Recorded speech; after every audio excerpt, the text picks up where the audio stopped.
have 1 minute.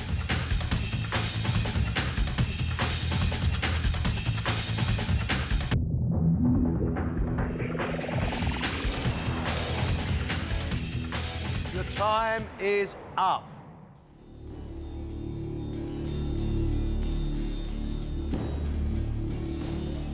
James's first course is red onion and goat's cheese tarte tatin with a balsamic and honey reduction. You have started to really refine your food, haven't you? You've thought about the presentation quite a lot, and you've worked on it very, very hard.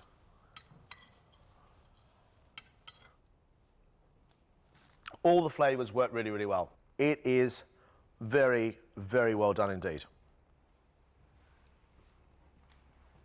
Oh, I think we're almost there. I think another few goes at this, and we have a great starter on our hands. Believe it or not, guys, you are already halfway there. What have you got, Dan? First course is going to be scallops, and the main course is going to be monkfish wrapped in parma ham. You look around this kitchen, there's a frantic pace going on at the other two benches. Yes. And your calm exterior may be... Might be seen as, like, maybe cocky, but no, it's not at all. This is something that I love cooking, my girlfriend loves it. You know, I'm just cooking you stuff I like cooking.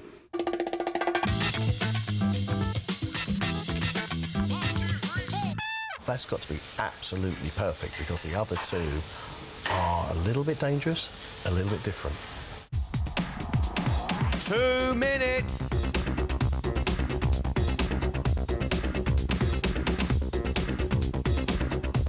It's all done, all said.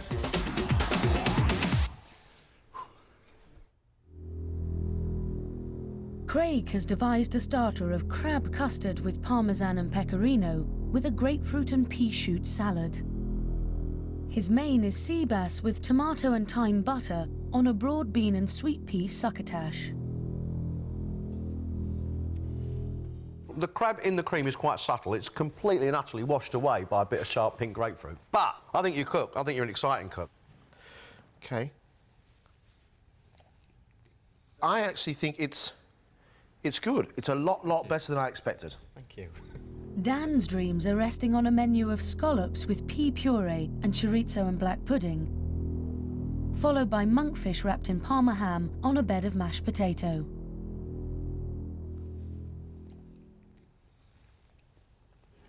Delicious, rich scallops, well seasoned. Sweetness of the peas, and it all comes together. All you want to do is eat the rest of the plate. It tastes and feels very, very nice indeed. Right, from starter to main course.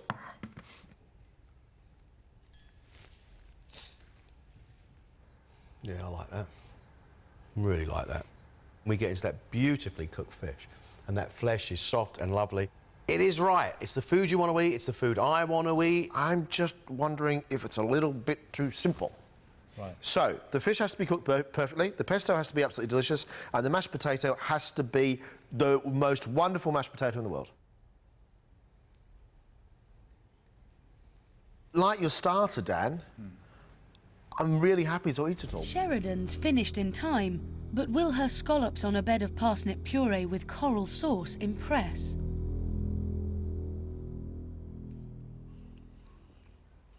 Wow. That is just absolutely bursting with scallop flavour. And that sauce is an absolute triumph. I didn't expect that, and I've just been smacked in the face with it. Absolutely wonderful. Well done. Thank you. Well-cooked scallop, nicely cooked puree. The flavour of that sauce is very, very strong. I think it's quite exciting, and you know you've eaten scallops. Andy's first course is a salad of crab mayonnaise and pink grapefruit. It's fresh, it's clean, it's sharp. It has the sweetness of that grapefruit. It has lovely sweet crab. The mayonnaise is just binding it together. It's clever stuff.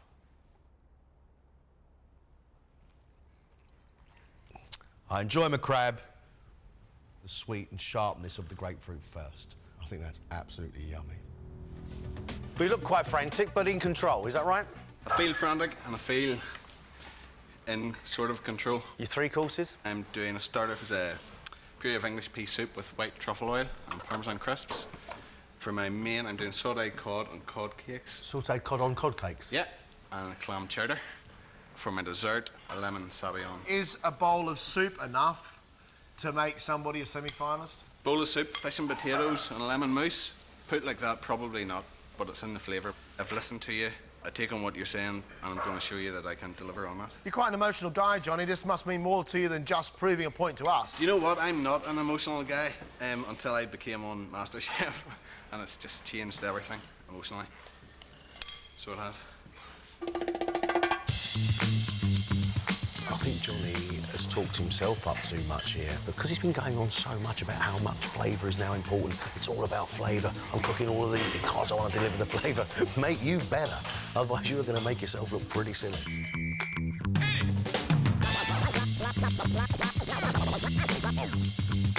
5 minutes.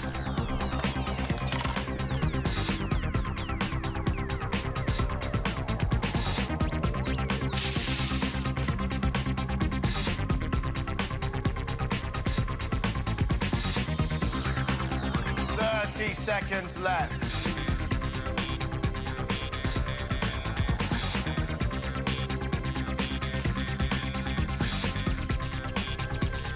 Ladies and gentlemen, down your tools, please.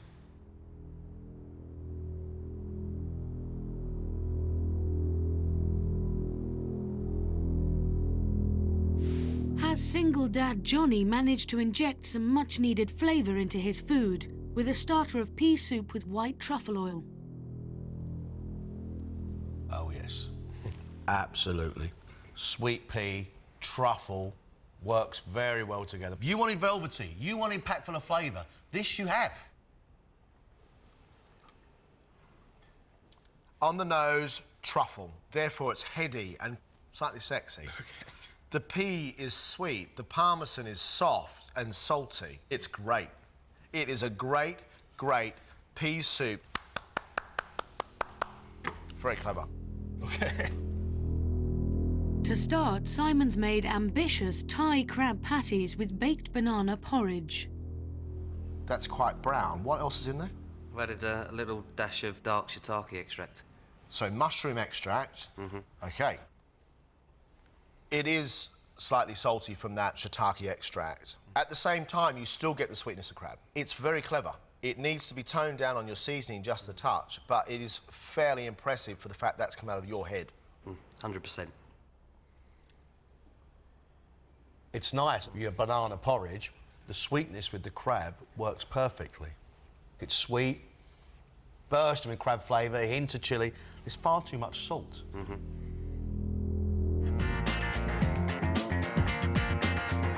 5 minutes left. With minutes to go, will Alex's soufflés rise on time? 3 minutes.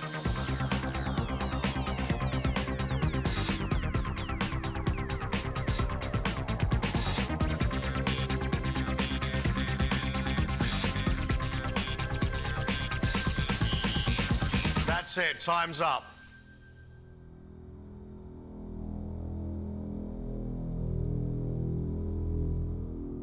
Christopher is taking a risk with the flavour combinations in his starter. Pan-fried duck's liver with strawberries and a balsamic reduction.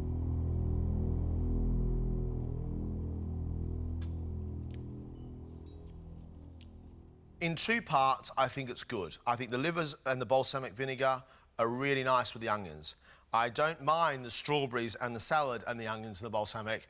The two of them clashing with each other and coming in this massive collision in my mouth, I find, in Greg's words, highly unusual. Well, when I've made it in the past, you know, it's tasted great.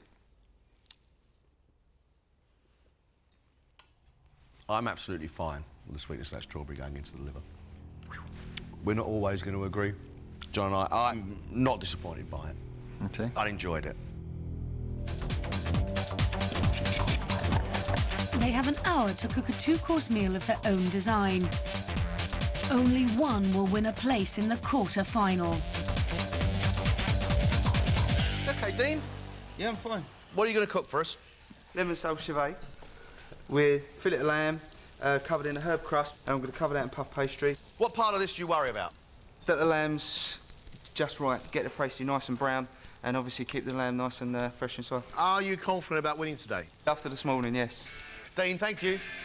It's almost there and it could be almost beautiful, but unless it's cooked perfectly, it's just going to be really, really boring. Stephen, what lesson do you think you've learnt today? I've learned what it takes to work in a pro kitchen, and it is a professional atmosphere, simple as that. And what is this dish? Got some crab cakes for you with some tomato salsa, and then a skate wing with some sautéed potatoes. You haven't got a lot of time left. Your The potatoes... skate is, yeah, the potatoes are going to need to be done, and time's becoming a pressure now. Good on you, Stephen. Thanks very much. Thank you. Bravo, Stephen. Crab cakes and a nice big skate wing with a brown butter sauce. Fantastic. Just get it right, mate. You could be on your way to a quarter final. 20 minutes left.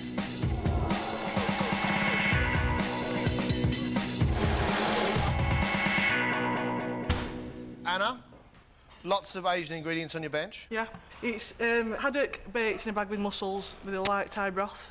Oh, Right.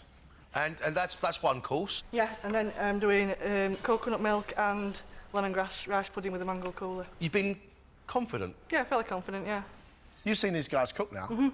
What's competition like, do you think? It's very stiff competition, definitely. Thai broth, the mussels, there's lots of strong flavours in there. It's going to have to be subtle yet strong. And then we've got coconut milk rice pudding with Alphonse mango. John, this is great.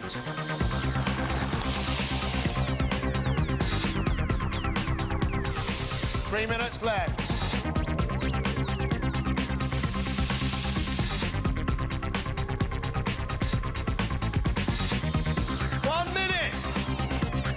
Quickly!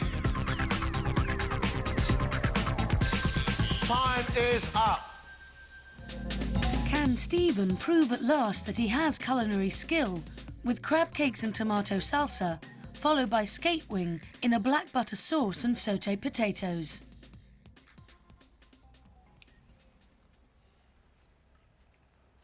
Whoa, absolutely bursting with crab flavours. A little bit of chili heat coming in there. I like that. I would finish that and then probably lick the plate.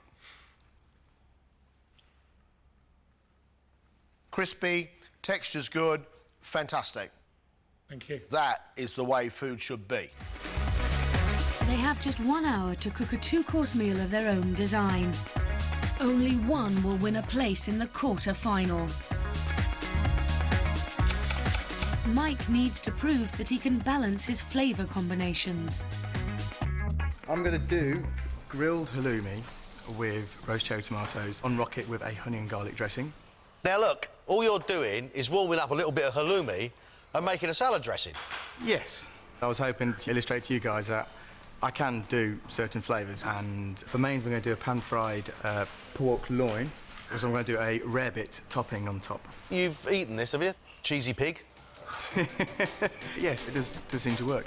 I think the idea of the salad's a lovely one, but that main course with cheese on top of a piece of pork with red cabbage and, oh, I don't know, too much. Sarah is staying close to her Lancashire roots and cooking traditional hearty dishes. I'm going to make roast loin of lamb on hot pot vegetables and then melting chocolate and raspberry pudding with cream. You have a pretty stressful job. Yes. Do you think that helps you cope with the pressure here? I think it does. What I call pressure is when I was on a murder investigation team, but you've got to try and keep a professional head on your shoulders, because if you don't, you've lost the plot, really. This competition's pretty tough. I don't think it's quite that tough. Sarah is actually turning quite inspired. Simple, interesting food. But how's it going to look? Because this lady does not do smart, elegant cooking. Keith is working on 2 traditional dishes with a twist. For a main course, pan-fried calf's liver with a bubble and squeak, followed by a pear wrapped in filo pastry stuffed with orange and chocolate. These dishes of yours, Yeah. Keith, they're hearty. Yeah. Is it showing any finesse at all? The size of me, I haven't got a great deal of finesse about me, but I hope you'll think that there is a bit of finesse in it, yeah. The pear? Why has it got to have orange and filo pastry? I don't know. I think he's over-egging the pudding without using any eggs. Guys, 1 minute.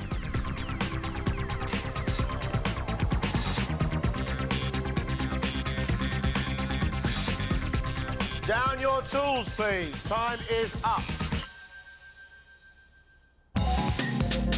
Can Mike prove that he's able to balance flavours with his grilled halloumi with roast tomatoes, rocket and honey dressing, followed by pork with rarebit crust, mash, red cabbage and sage? It is absolutely delicious because it's sweet with honey, it's sweet with tomato, there's the salty cheese and the peppery rocket. But it is so outrageously simple. The fragrance of the honey and the sherry vinegar, the concentrated acidity of those tomatoes, then the crunch and the texture that goes with the halloumi. It's a very well assembled dish.